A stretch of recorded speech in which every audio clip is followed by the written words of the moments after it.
Hey guys, I'm Ezra with Team OTB, and you are watching the Clankers podcast. You're listening to the Clankers podcast with your hosts, Quentin Ferris and Horatio Gonzalez.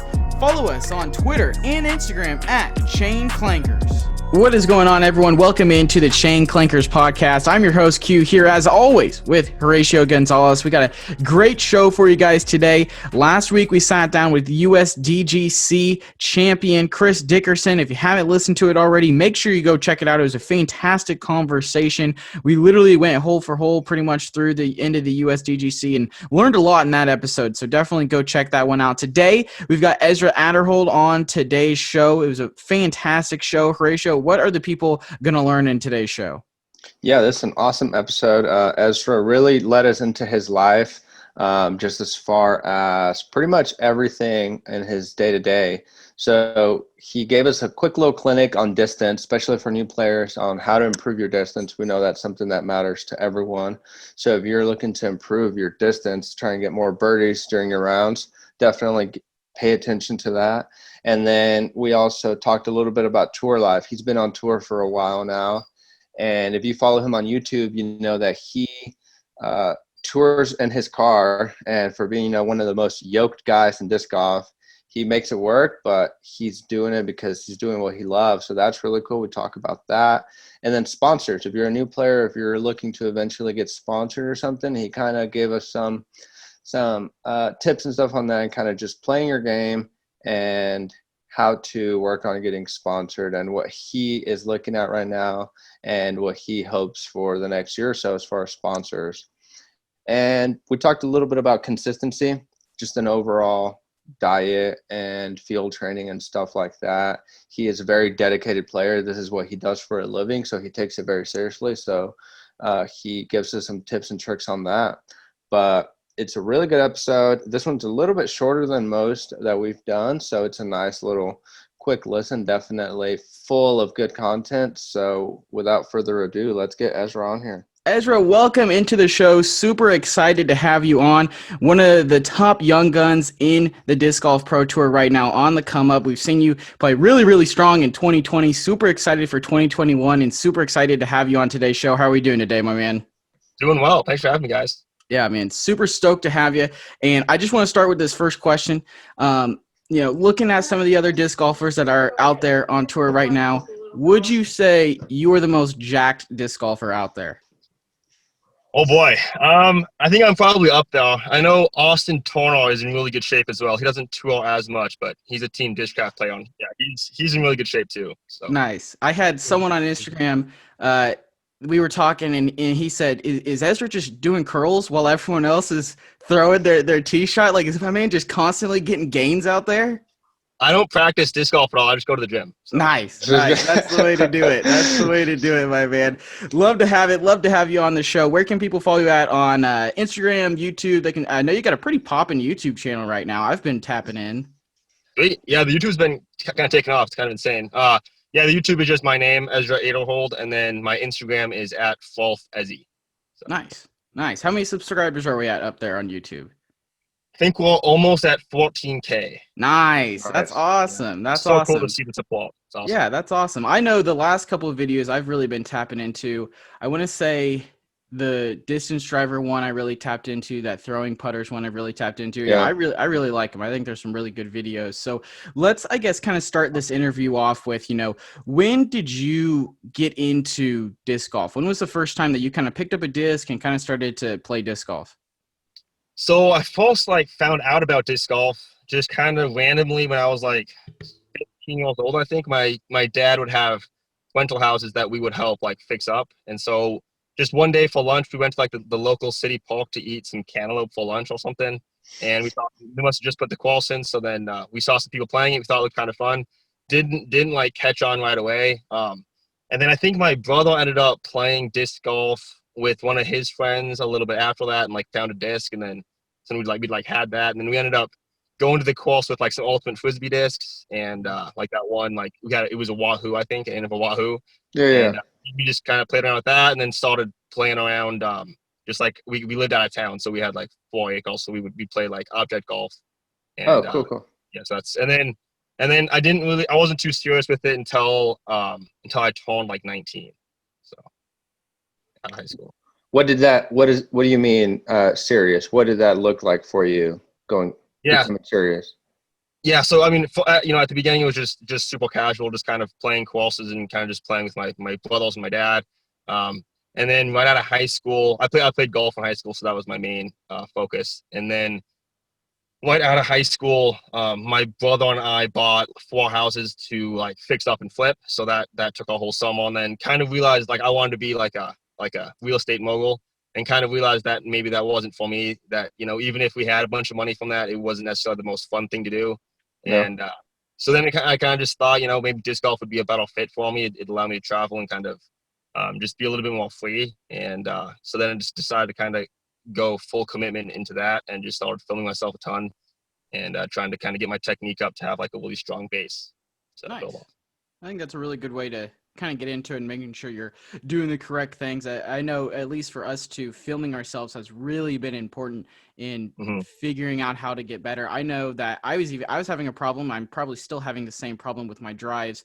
And so being able to film myself, being able to see how I'm coming through and spinning and the power pocket and all that stuff has really been helpful. So I guess a better question then is, how long have you been on tour? Before this year, maybe not a whole lot of people knew your name, especially with all the COVID stuff and the new people coming into the sport. How long have you been on tour? When did you kind of decide, I guess, that moment of, I'm going to go on tour, this is something I want to do full time? Was it, during that real estate kind of phase, being like, I'd rather play disc golf? Or was there something after that, maybe a tournament that really kind of lit that fire inside? Yeah, it was I think just kind of right after we got done with the houses and we were trying to sell them all. That's kind of when I decided that I wanted to make this my career. And it took about 2 years of just basically filming myself. I didn't really play on the course at all. And then like a year and a half ago, I think in like March is when I entered my first tournament. And yeah, then from then on, I've just kind of known that this is definitely what I want to do. I love the competition side of it. So I could definitely see it being a little bit easier now, if like a 19, 20-year-old is like, hey, mom, dad, or friends, I want to go and play disc golf professionally. Here's this kid, Haley King, she's what, 17, 18? And Yeah. she just won like 20K. And then it was on ESPN. So being able to show people that and showing them that it's taken off and it's big and it's something you can do and go make money. 3-4 years ago, what did that look like? Was it a little bit harder to show that to people? Yeah, I mean, I think there's definitely a lot more money in disc golf now. I think there's a lot more money in disc golf than I think most people even know about. So I think it'd be good if we could get like contracts out there too to kind of incentivize kids to be more interested. I could definitely see kids wanting to pursue disc golf and then look at the PDJ payout and see that Paul Beth made 40,000 last year. Like, no, Yeah. and obviously he made way more than that. So I think it'd be nice if we could push that side of it a little bit more to kind of incentivize that. But yeah, 3 or 4 years ago, I guess I didn't think there was really any money in it. So I Mhm. mean, yeah, it wasn't a When you financial decision by any means. Okay. when you say contract, are you more meaning like for example, like Patrick Mahomes for the Chiefs? Everyone knows that he has a $15 billion 12-year contract. Are you talking more like that for disc golfers, or just Yeah, knowing yeah, that disc golfers can get contracts? yeah. I think it's kind of the same thing as that. I mean, obviously it's not to that extent, but I mean, just with the different companies, the sponsorship Mhm. opportunities, it's a similar thing. I feel like just a little bit less, but still, I mean, a lot of the pros can make a pretty comfortable living on tour. Now, since you've been on tour this whole time, have there been any moments where you have, kind of questioned it and you're like, what am I doing? Or like, maybe I should head home and go back into real estate? Or has it been pretty Um, fun? yeah, I mean, there's definitely been stretches where I wasn't playing, even close to as well as I would like or as I would expect. Um, I don't know if I really questioned it. I get, people will ask me like if disc golf doesn't work out, what I would do, I guess, and I would say go back to real estate, but um, I guess I haven't played bad enough for long enough to really consider that seriously, at this point. That's good. That's good. That's good to hear. We don't want you to go back to real estate. We want you to stay in disc golf. We I'm liking both disc think, golf. Yeah. yeah, we both think you have a very bright future ahead, especially watching how you play the game. And I've been very impressed all year long. I had you in that Pro Tour Championship. I think I had you going to the finals. So Sorry. hey, we'll see what happens this year. My bad. I apologize, dude. It's okay. It's okay. I was trying to win that Bushnell rangefinder. I said, my man's got this. I see the strength in his game. Let's go for it. But really, so I guess something that maybe not a whole lot of people know about, because our show is mainly trying to talk to those newer players and those who are kind of on the come up right now. And so what is OTP discs? You know, a lot of people know what Discraft is, or they know what dynamic discs is. And what is OTB, and when did you kind of get involved with OTB? Yeah. So OTB it's mostly an online retailer. They sell like any disc you want, any company's brand, any discs. They sell like a bunch of just disc golf related stuff. They also have like an actual store in Stockton, California. But the nicest thing about OTB that kind of sets them apart, I would say, is that they tell you the dome and the stiffness of every disc along with the weight. They give you a picture of every disc. It's like virtually having the disc in your hand. It's a really good experience on the website. How I got involved with them at fall. So I actually played in a tournament in Texas last winter, and I got paired up with Nate Parkins for 2 rounds. Hmm. And then he I guess he was impressed with my game and kind of saw some potential. And he ended up going on the OTB podcast a little bit after that and kind of hyped me up and kind of said that they should try to pick me up. And then they ended up reaching out, and I was like, I definitely have to take the opportunity. And it's been a really cool journey ever since then. Awesome. So I guess talking a little bit about sponsors and kind of stuff like that, you're kind of in a stage right now where you're kind of looking for a sponsorship. Yep. I've always been interested kind of as a player who's trying to get sponsored. I know some people would throw a certain company for a long time and then eventually get picked up by the company. You being sponsored by OTB, you kind of throw everything, whatever you want. Is there something where you're trying to figure out like maybe a company that you would like to go to, or are you kind of just open to anything? Yeah, I'm definitely open to any options. We kind of want to make sure that we pick the best company that will set us up the best for the long term. Um, I think it'd be fairly easy to switch to any of the discs manufacturers. I think everybody kind of makes some pretty solid stuff. Yeah. But yeah, I mean, I don't have like a huge preference. I guess we're kind of in talks now, and we're trying to hopefully get something to happen somewhat soon. But I don't have any information, I can Yeah. say. Yeah. Oh yeah, for sure. No, that's totally okay. Hey, I'm just glad that you're having the talks. I know there's a lot of people who would like to see you be signed by one of those big manufacturers. And we literally, Horatio and I have had this discussion many of times of who we think it's inevitably going to be and how that could kind of change the landscape. Because you do look at some of these companies, Innovus got Ricky and Calvin, Dynamic Discs. They've got Eric and Chris, and then you see, Discraft with Paul, Brody, Haley King, Paige Pierce. So definitely interesting to see where you'll fit in. I know our fans are super excited. They can't wait to find out and can't wait to watch you in 2021. We're super excited as well. Real quick, before we move off of the subject, I know you have a promo code for OTB, and when people listen to this on Monday, it'll be Cyber Monday. So I don't know if they're going to be doing any special deals, but throw out that promo code for everyone. Yeah, thank you. Definitely use code Ezra at checkout on otbdiscs.com for free shipping. Nice. Helps you guys out, helps me out. Nice. We'd love to see it. Thanks. So I guess the next thing that we kind of want to talk about, and I think a lot of new folk who get into disc golf, they really want to figure out how can they just absolutely bomb their discs. How, they see guys like Paul, Ricky, yourself, Calvin, and they see them throwing them 500 feet on coverage, and they're like, damn, why am I only throwing 275? And it was perfect. So I guess we kind of want to get into a discussion about distance and maybe driving form. Now this will be on YouTube as well. So for those of you who want to watch on YouTube, you can. It's at Chain Clankers. But what I guess are just kind of some basic tips that you would give someone, let's say you're doing a camp or a clinic or something like that. What are some basic tips that maybe you're looking for that people can record and kind of look at themselves to kind of maybe improve their distance? Yeah, definitely. I mean, just first of all, technique is everything. Obviously being in shape helps a lot too. But technique is really the premium for distance. And then in that category of technique, timing is the next big thing. So so I would look for when the hips are rotating, when the shoulders are rotating, when the reach back happens, when if that's lined up with that front foot planting, all some kind of key things you can look at.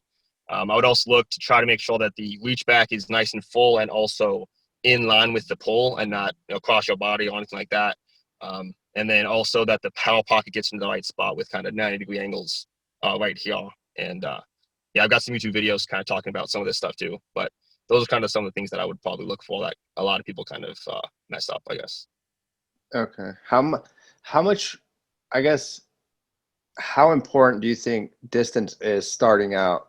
I know for playing games, going out with your buddies, you cannot get birdies if you can't throw that distance, obviously, because you got to Mm-hmm. park it and you got to get that distance to be able to hit those birdies.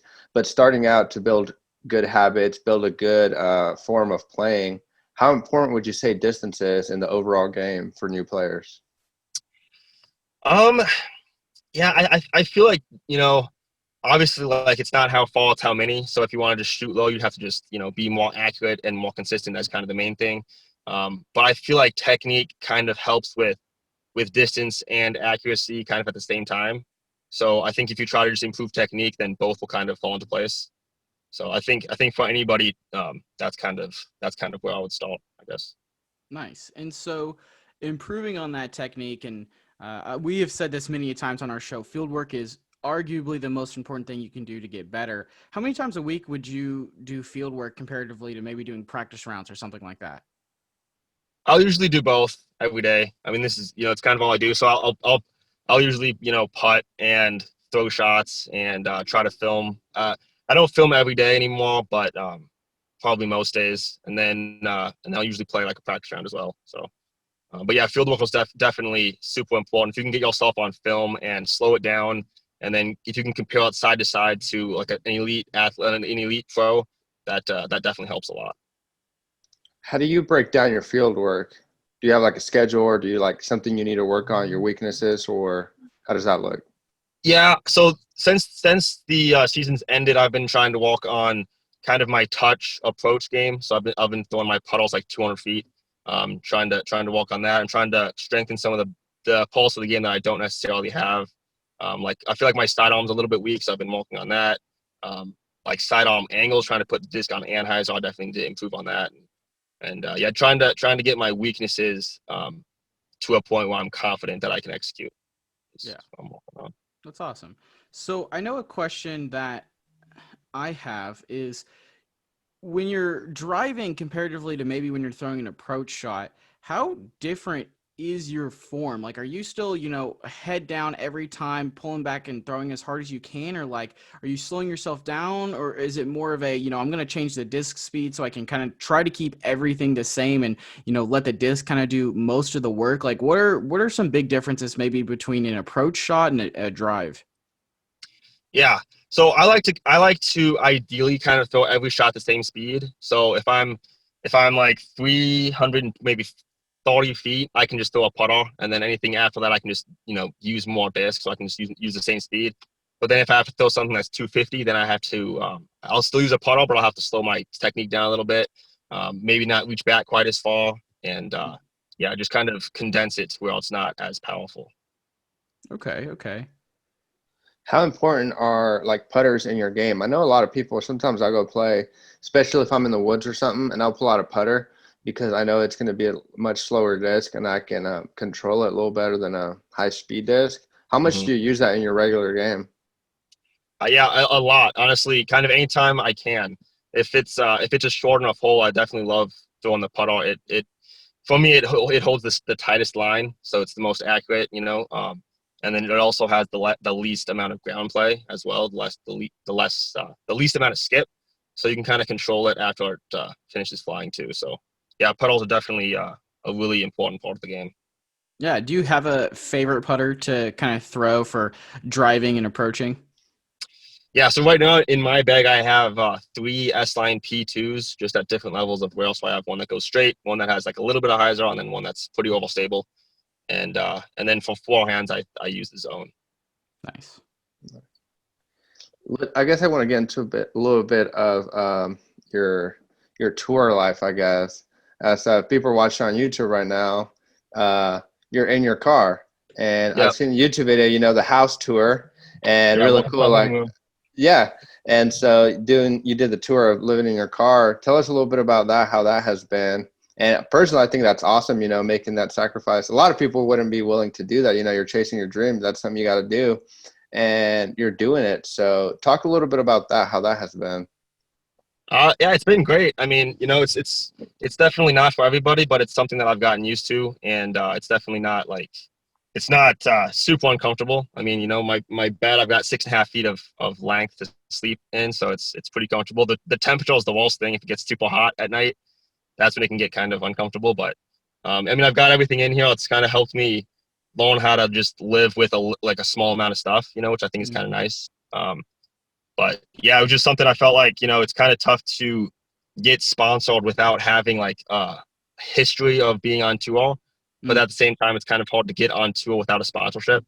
So it's Yeah. kind of too for a lot of players trying to make that jump. So yeah, I figured this was kind of my best option to save some money and kind of put my name out there on tour.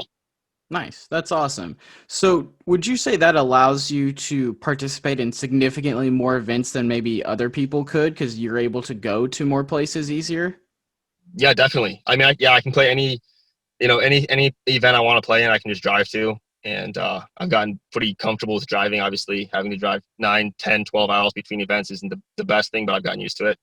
And yeah, definitely for people that have a house or whatever, they'll kind of tie down to where I have that Mhm. flexibility and freedom to kind of just go wherever I want. Yeah, because that's something I've always kind of thought about is there's a lot of amazing players, local guys that play really good, and Hmm. you don't see them on tour. Sometimes if there's a tournament in Arkansas or somewhere, there might be a local guy who's a pro and he'll play that tournament because it's there and he'll win or he'll dominate. But I feel like there's a lot of those people across the US and all over the world who Hmm. can't go on tour, but there's a lot of talent out there.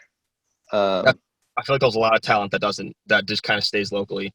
And that might partially be like a money thing too. I feel like a lot of people, if they just dominate the local scene, they can maybe be more successful, money wise, than if they would go on tour and maybe just place top 20 or top 25. So I think that definitely plays into it. yeah. Yeah. Which I guess just because being a pro disc golfer doesn't necessarily mean I guess you have to be on tour and do all that. Like you said, Hmm. you can be successful locally and do a couple of tournaments somewhere else outside of that and still have a home base. Yeah. Is there, I guess, anywhere that you would kind of call your maybe like local grounds right now or somewhere you tend to be in more often than maybe a different place and playing in tournaments or practicing or anything like that right now? Um, Texas kind of feels like a second home a little bit. I spent the winter. Actually, I spent like the last 2 or 3 winters down here in Texas. So I guess this is probably the closest thing I've got. Um, South Dakota, I haven't really, I spent like 2 months in quarantine back in my hometown, Mhm. so that's a little bit too. But I'd probably say Texas, I suppose. Yeah. What's your favorite course to play in Texas? Ooh. I like Belton a lot. Belton's a Okay. good course. I also like the Live Oak courses down in San Antonio. Those are really, really solid. The Beast in Waco is an amazing course as well. Um, Probably, yeah, definitely have to be one of those, I feel like. And How then do you Austin has some really good courses too with Roy G and the Met Center. Nice. Yeah, because I was going to ask. So right now you're kind of in off season, so you're kind of moving around, just to stay in the groove and training. How do Mhm. you kind of pick where you go? Like, there's so many courses. How do you pick where you're going to stay for a few days and kind of do that?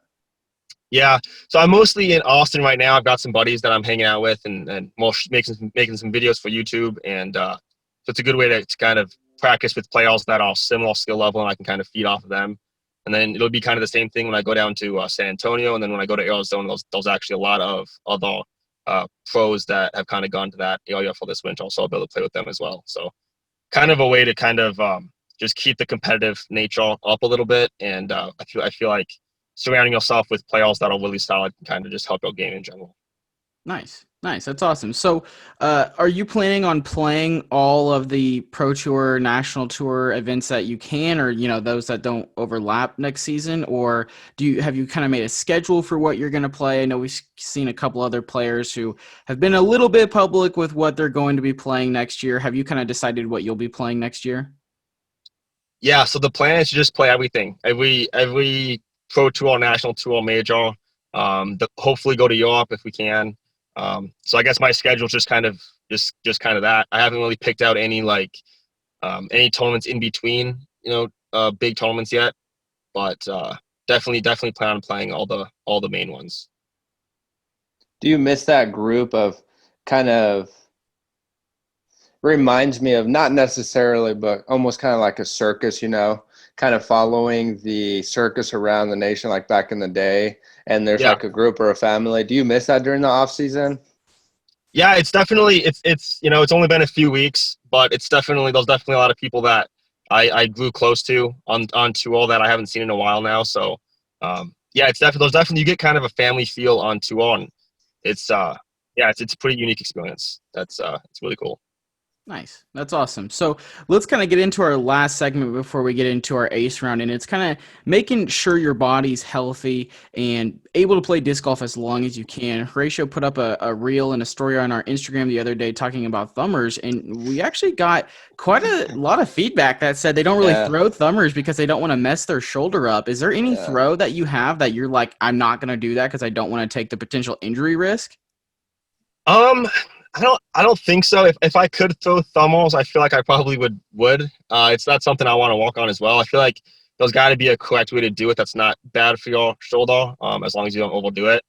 Um, but yeah, it's definitely important to keep your body in shape. And if there is a throw that you're doing that makes you feel a certain way, then it's maybe a good idea to change the technique or to just kind of not use that throw, I guess.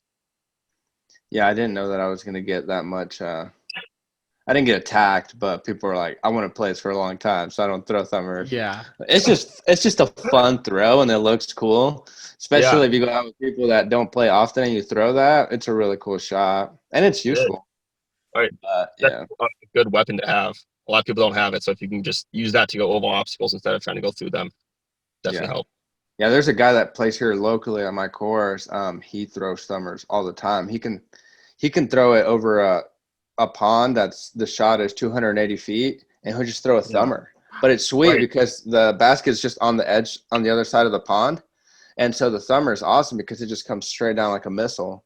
So for that, it's really cool. But yeah, he must have been a Yeah. baseball player or something because it's insane.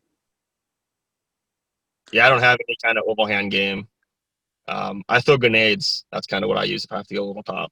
But I feel like that's probably a little bit easier on the Yeah. joint. It's kind of Yeah. just a backhand throw. Yeah. So, what kind of potential workouts are you doing, or maybe some things you want to look for in your diet? Because we did do an episode long time ago. It's one of our earliest episodes. If you guys haven't listened to it, we sat down with Disc Golf Strong and we kind of talked about how to stay in disc golf longer, how to keep your body healthy. But we want to hear from some more voices, and what workouts are you doing to get stronger, better at disc golf, and what does your diet kind of look like in order to help with that? Yeah. So most of my walkouts are just kind of general lifting. I'm not like super tailored to disc golf. I don't think having muscle helps like a whole lot. I think, it's kind of all in technique. So I think building muscle is it's mostly for like injury prevention. So if I can kind of surround the lift with that. So I'll just do, yeah, just normal like just lifting stuff with like, dumbbells or cables or, whatever else. As far as diet, my diet's basically just beans and rice and like hot sauce and a tortilla and then peanut butter and honey sandwiches is kind of what I've been living off this whole season. Hopefully, if I have like an upgraded vehicle next season and maybe have a fridge, then I can get some more fruits and vegetables in there too. But Yeah. just kind of what I've been living off of. Nice. Nice. I mean, I think that's pretty good as far as the most of the questions we have for on tour and stuff before we get into the ace round. Is there any other stuff you wanted to talk about? Maybe that was on your mind for, this coming up season? I don't think so. Okay, cool. Let's get into the ace round. These are the same 5 questions we like to ask everyone that we do an interview with, kind of see how their answers deviate. And I think this is one of the first times that we have somebody who throws a whole lot of different discs. You know, obviously, Horatio, we throw a whole lot of different discs. So this question, I'm very interested to hear what your response is. So the first one is, you're taking a buddy to go buy their first set of discs. You know, what is the number one putter, the number one mid-range, and the number one driver that you would tell them to get if they're just starting to play disc golf? I'd probably just tell them to pick straight flying ones. So maybe just like an AVR and maybe a Buzz, and then a driver. I'd say to get a fairway driver. So something flippy, maybe like a Sidewinder or something. I feel like you can probably get those at Walmart too, which would be kind of nice. So yeah, just definitely stuff that just goes straight, so you can kind of walk up technique that way, just to finesse the lines. Yeah, cool. All right, question number 2: the favorite course that you have played and the number one on your bucket list to play. My favorite course is probably it's between Deglow and Jonesboro. Those were all amazing courses. GMC had some amazing courses too. So those would be up there. And then for the course I want to play, I want to play the European Open course. I really want to play that one. That'd be really cool. Nice. Yeah, hopefully we'll be able to see that actually happen this year, and hopefully that event will go on. So our third question here is, what is the number one tip you would give yourself if you could go back to when you very first kind of started to take disc golf seriously, or maybe someone else that you're coaching who's just kind of getting into disc golf? What is the number one tip that you would give them? Oh boy. Gosh. I guess let's see. It's tough. I guess start sooner. If I could do that. Start at a younger age. That's possible. Yeah, I have a couple nieces and nephews who I've kind of taken out a couple of times, and they kind of enjoy it. And personally, for me, it's really cool. And I don't try to push them hard, but in my mind, that's kind of what I'm thinking is, you know, I wish someone would have started me sooner, had me start playing when I was a kid, because I would be a much better player now. Right. I feel like a lot of the pros start young. Yeah. At the same time, though, I feel like a lot of people that start out at a super young age they kind of bone out before they can start ceiling. So it's interesting, but yeah. Okay, cool. Question number 4: your favorite memory playing disc golf? Probably winning the South Dakota State Championships last summer. That was my first win. And that one felt pretty good. So I say that. Nice. That's awesome. Our final question we got for you today, Ezra, what is your number one goal moving forward in disc golf? I want to be the best. I want to be the best player. I want to be number one. Nice. What is one thing you're doing to get you there? Just practicing every single day, playing as much as I can, and trying to push my game to the limit. Nice. Hopefully for all of you guys at home, you've been listening through these interviews, you've been listening to these episodes. Something that you're hearing more often than not is practice, practice, practice. And I'm pumped up. I'm probably going to go watch a couple other of your YouTube videos, learn some things, make sure I get that disc nose down. I'm going to go out there to the field and see if I can't increase that distance and get a little bit better. Ezra, we highly appreciate your time. We appreciate you sitting down with us. Any final words you have or any sponsors you want to thank before we get out of here?